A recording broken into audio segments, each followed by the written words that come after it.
Happy Friday, everyone. We got a full 14 game slate, and the Friday RBI props are back. What's going on, everyone? Welcome back in to another episode for Just a Bet Outside. I'm your host, Steven. Happy Friday to everyone. We made it to the end of the week. Leave a comment below. Let me know what you're doing this weekend. Why not? Hopefully, you guys got some fun plans as the summer winds down. But as for betting, I'm very angry. 1-1 split. I'm sick of the splits. 3-3 in our last 6. We won 0.00 units yesterday. Dead even. We'll talk about those two bets in a little bit.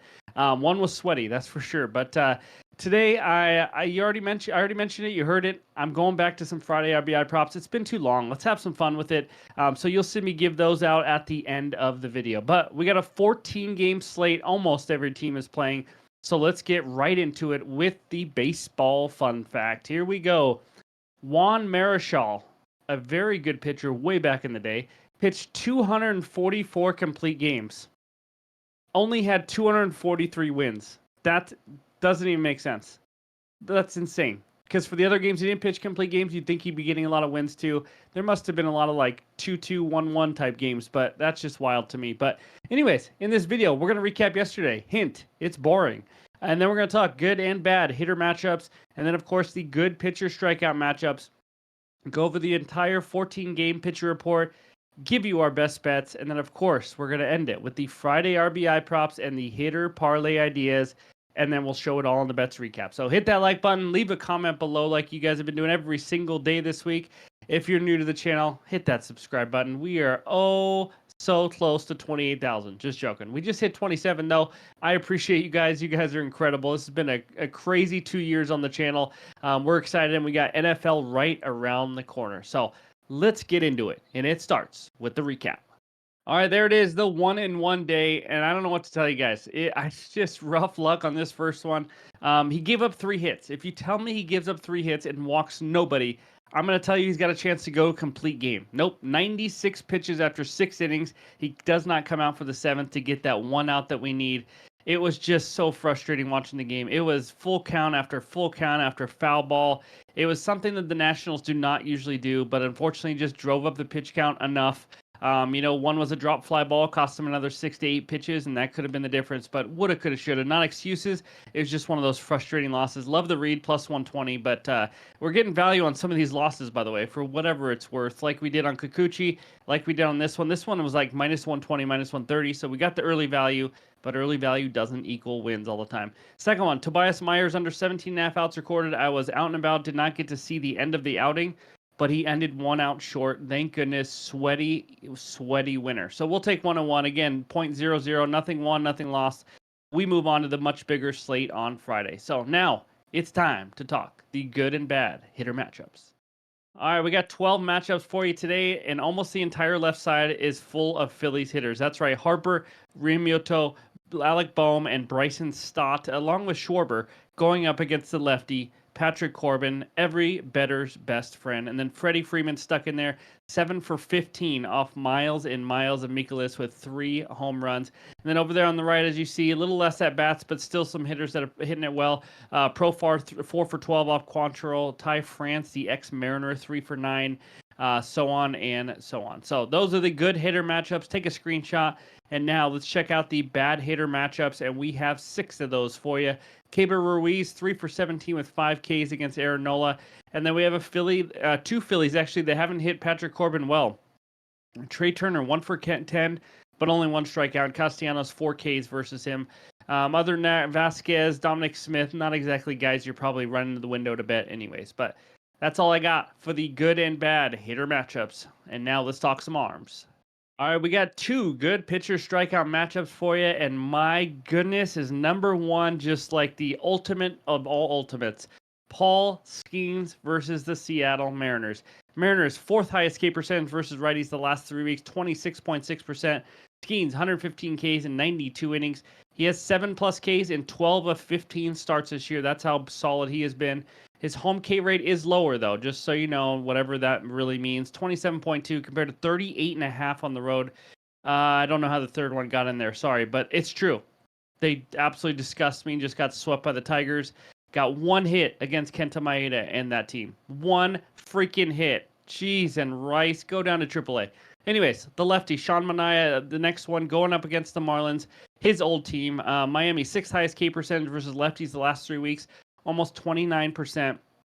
And then Mr. Manaea, 125 Ks and 123 innings. Not an elite strikeout guy like Skeens, obviously, but he is Mr. Inconsistent when it comes to Ks. Only one strikeout in his last start versus this Miami Marlins team, but he had 10 plus Ks in 2 of the last 3 starts as well. So he does have a much higher K rate at home, and it's a big difference. 28.9% at home, which is where he is, compared to on the road at 20.1%. So that's all I got for the 2 pitcher strikeout matchups.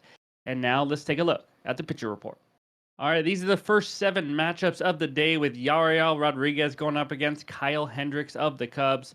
Yariel, he's done decent this year. He misses more bats than Hendricks, that's for sure. Obviously, Hendricks not doing well in the K department, 16.3%, not surprising. Nick Martinez of the Reds had a great start last time out, going up against Michael Lorenzen of the Royals. And then no pitcher for the Tigers. They're probably just celebrating a sweep of my Mariners. And then Garrett Cole, obviously, you know what Garrett Cole is possible and capable of doing, so we'll see if he turns that around. Paul Skeens, Logan Gilbert, what a pitching matchup in Pittsburgh.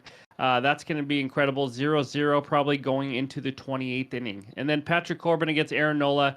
I wonder where the advantage is there, that's for sure. But Corbin has just not been good, that's for sure, as he has about a month and a half left of Major League Baseball career. And then Pepe Le Pew going up against no pitcher named right now, just TBD of the D-backs. And then we finish it with Corbin Burns. As of right now, I don't have a pitcher listed since we're doing this early the day before for the Red Sox. But as you know, Corbin Burns is a stud, 2.71 with a 22.9% K rate. So those are the first 7 averages on the bottom to help you out. Let's take a look at the final 7 matchups. All right, we start out with the guy who has it in his contract that he must give up home runs. Roderick Munoz, 5.67 ERA with almost a 7 expected ERA, going up against that lefty, Sean Manaea, like we talked about. Manaea. I'm going to say it different every time. And then Woods Richardson, who's been serviceable for the Twins, to be honest, going up against the lefty, Andrew Heaney. Not a big fan, but he's just been average. And then the pitching matchup in Houston, Garrett Crochet versus Spaghetti. Spaghetti's looked good lately, I'm not going to lie. He's really turned his season around, and Crochet, he, I don't think, has gone over 4 innings in a start since June. It's been absolutely incredible, or crazy and wild. I don't know what's going on, and he's been getting hit around a little bit. So, and then Aaron Savali versus Gavin Williams. Gavin Williams has looked good, and then some starts he just doesn't, but he can miss some bats, almost a 25% K rate there. And then Miles and Mikolas. We already talked about his balls and what happens when he pitches. 5.30 ERA, and how about a 5.30 expected ERA? Exactly the same. No pitcher for the Dodgers, no pitcher for the Padres. Cal Quantrill in Colorado, and then Spencer Schwellenbach, Rowan Gardner. He's been good. He's been missing some bats too. We've cashed, I think it was last start of the start before, where he missed quite a few bats. Going up against Soriano, one of the more stable pitchers for the Angels. So that is the entire pitcher report for August 16th. And now it's time for some best bets. All right, before we get to that best bet, it's time for the KALSHI trade of the day, and we are going back to the bread and butter. That's right. Rain in New York City this month, really important factor here. But we won some money on July. Let's win some money in August now for it. I'm going to go down here and go to above 5.5 inches at yes for 57 cents a contract. That means it's a slight favorite. I've read some articles. I've looked at future forecasts. I am the weatherman, apparently. But I think we're going to take a chance here. There's some rain coming in. I think the end of August we'll get it. So let's just do it. So we go over here. We go to the dollars, and we put in $8, and let's just have some fun with it. And then hit review, and then we hit submit, and there we go. If you don't know anything about KALSHI, it is federally regulated in all 50 states. It's unbelievable. It's like stocks. You can buy, sell as things go up and down. It's a lot of fun. First 500 signups get a $20 bonus credit. So be sure to click that link below in the description and join now. But now it's time to get back to the bets. All right, this first bet takes us out to Philadelphia, where the Phillies host the Washington Nationals. Phillies on the money line, minus 278. Nats on the money line, plus 225 with a total of 9 runs. My best bet in this game, give me the Phillies minus 1.5 at minus 125 on Bet365. Holy square. That's right. Leave a comment below. I'm square. I get it. I understand. This isn't my favorite exciting bet or anything that I've made this year, but I got to do it. I just have to. Let's talk about it. Honestly, I thought this would be minus 150, minus 160, because I think it's just going to be an absolute demolishing by the Phillies. But Phillies just crushed Mitchell Parker yesterday. It was pretty exciting, but maybe they got their bats back a little bit. But here's the deal, guys. They're facing Patrick Corbin, and the Phillies love to face lefties in general. We'll talk about that in a second. But Patrick Corbin giving up 18 earned runs in the last 13 innings. I'm not done. 28 hits in those 13 innings. Guys, that's more than 2 an inning. I mean, yeah, Hash Brown, I did the math. It's just absolutely horrendous. He gave up 4 runs to the Phillies earlier this season. We all know how bad Corbin is. I don't need to sit here for too long and tell you. Like I said, he's got a month and a half of his major league career left, or 2 months. I don't know how much time is left. But now the Phillies offense. Last 3 weeks versus lefties and pretty much all season. Second best WRC plus, fourth best slugging, third best OPS, and the fourth best batting average. They have people that can crush lefties. They're two of their better hitters, Schwarber and Bryce Harper, are 2 lefties who love to face lefties. So it's not like they have a lefty-lefty problem or anything like that. They're just absolutely smashing them. You saw it against Mr. Mitchell Parker yesterday. The Nats bullpen also been very bad since the trade deadline. I expect the Phillies to score a buttload of runs. I almost took their team total over. And then we go to Aaron Nola. He's been a little shaky lately, giving up some hits, but he also faced 3 of the hotter offenses in the Yankees, the Diamondbacks, and the Dodgers. I do like him more at home, a little bit more at home. 3.41 ERA at home with a 2.14 average against. He has now given up 3 earned runs or less in 11 of his 12 home starts this year. I expect him to limit the damage versus the Nats, who lately they've been decent. We talked about it yesterday with Zach Wheeler's over-outs prop. They've been decent. They don't have a lot of power, but they can sometimes get on base. But I expect Aaron Nola to take care of business. If he wants to give up a couple runs, that's fine. I think the Phillies get to Corbin quite a bit here. So the Phillies, obviously in this one, huge advantage on the mound, huge advantage in the lineup, and a big advantage in the bullpen as well. Give me the Phillies by 1 million in an absolute bloodbath. I know when I say all this, it usually doesn't go well. Don't tail if you don't want to. I get it. It's a square pick, but give me the Phils minus 1.5 at minus 125 as my first best bet. All right, this second best bet takes us out to LA, where the Angels host the Atlanta Braves. Braves on the money line minus 148, Angels on the money line plus 124 with a total of 8 runs. My best bet in this game, it might be one of those lines that moves. I hope not, but I sent it out early in the Discord, which is free, by the way. Spencer Schwellenbach, Rowan Gardner, over 6.5 Ks, minus 135 on DraftKings. I only saw it out on 2 books. DK, minus 135, and then Bet365, which I think was minus 150 or 155 at that time. So as of recording, this is what the odds are. If it moves, I apologize. You could go with like a Roddery Munoz no win or something like that as a juice reducer if you need it. But we cashed a K prop for Mr. Schwelly. I'm just going to call him Schwelly. A few starts ago. Let's try to do it again. Now, if you take a look at this screenshot from Outlier, which, by the way, great app. Go check it out if you're not a part of it. Over in 4 of the last 5, 8+ in 3 of the last 5, 10+ Ks in 2 of the last 3. The only miss there that you see, it's against the Padres, one of the lowest strikeout teams in the entire major leagues. Now, in the last 4 games, here's what he's done.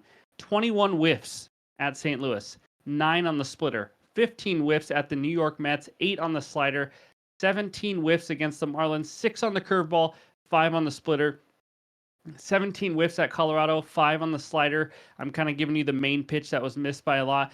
If you can't tell, he's getting an absolute crap ton of whiffs lately, and I can't even point to one pitch because he's just got it all working right now. So I'm going to just ride that hot arm right now. Angels offense, though, last 3 weeks, 13 highest K rate versus righties at 23.4%. In the last 2 weeks, they have the 8th most at 25.1%. Now let's take a look at another screenshot from Outlier right here. And as you can see, there's a ton of targets for the Angels. We got Ohapi, 26.8% K rate. This is versus right-handed pitching. And then Tice, 32.3%. Nito, 23.3. Joe Adele, 31.2. Please be in that lineup. And then Mickey Moniak, 25.8. Taylor Ward, 26.4. I mean, there's just a ton of targets here, guys. I expect Schwelly to stay hot and get 7+ Ks for the 5th time in his last 6 games. And that is my second best bet. And I will have more bets in the morning or maybe before I go to bed tonight. It'll be in the pinned comments on X and on Discord. But now we got to get to those Friday RBI props.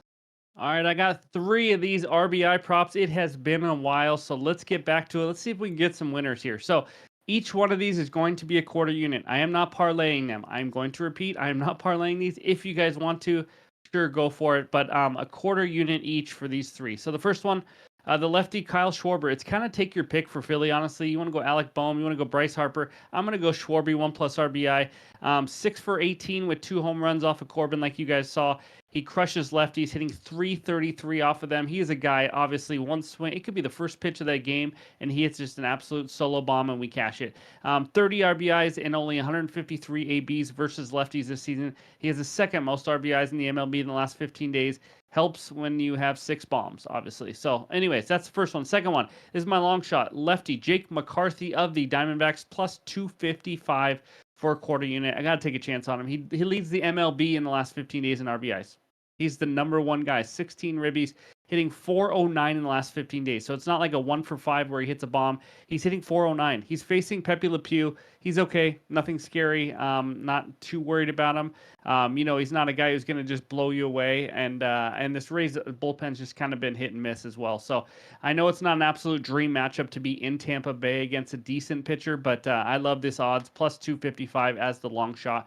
Again, quarter unit. Third one, Freddie Freeman, 1+ RBI, odds unknown, because we're recording this the night before, and that game does not have the odds out yet. But he is 7 for 15 with 3 bombs off of Miles and Miles of Mikolas. I mean, you guys already saw it earlier. He crushes righties, hitting 314 off him this year. He could get this done in 1 bomb himself. I got 3 guys here who could all hit a solo bomb or whatever bomb, however many guys on base. Just a bomb in general. And bomb. He's also hitting 324 in August, by the way, as I'm losing my train of thought there. But anyways, those are my 3 RBI props. Freddie Freeman of the Dodgers, Jake McCarthy of the D-backs, and Kyle Schwarber of the Phillies, a quarter unit each. Let's see if we can get right back on track and go 3-0. That'd be sweet. We go 2-1. It's a big profit day, so we'll take it. But those are the RBI props, and now let's talk those hitter parlay ideas. All right, we got 4 of these for you, and we're going to start out with all Phillies hitters. It's Patrick Corbin. We talked about it all video long. Just pick one if you want to, honestly. Second one, Freddie Freeman. Just talked about him in the Friday RBI prop. 7 for 15 with 3 bombs off Mikolas. 310 average the last 7 days. Crushing righties like we talked about. Also 6 for his last 14. Now someone new finally. Jeremy Pena hitting 440 the last 7 days. Hitting 287 versus lefties, a little bit better. Yes, it's Garrett Crochet, which by the way has been giving up some hits and runs lately. So he's not some unhittable guy.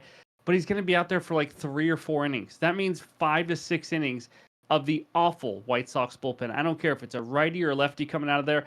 It is awful. So that's Jeremy Pena. Francisco Lindor of the Mets is the 4th one, hitting 400 the last 7 days, facing Rodri Munoz. We talked about him and how he likes to give up a lot of hits. He has 1+ hit, Mr. Lindor, in 13 of the last 15 games. I like him to stay hot. So Lindor, Pena, Freddie Freeman, and the entire city of Philadelphia. Those are my hitter parlay ideas, my RBI props, my 2 best bets so far, and all the research help you should hopefully need for Friday. Let's go cash some bets and get some winners to end the week. But before we wrap this video up, let's take a look at the recap. All right, there it is. We got the Phillies -1.5 at -125, the squarest pick of the year. And then Spencer Schwellenbach over 6.5 Ks at -135 on DraftKings. More bets to be added later, but we also have those Friday RBI props coming back. A quarter unit each, Schwarber, McCarthy, and Freddie Freeman. Let's get 2 out of the 3. I will be happy with that. Maybe hitting that McCarthy one would be pretty sweet too. So anyways, those are the best bets and everything else. Thank you guys for watching this week. I really appreciate it.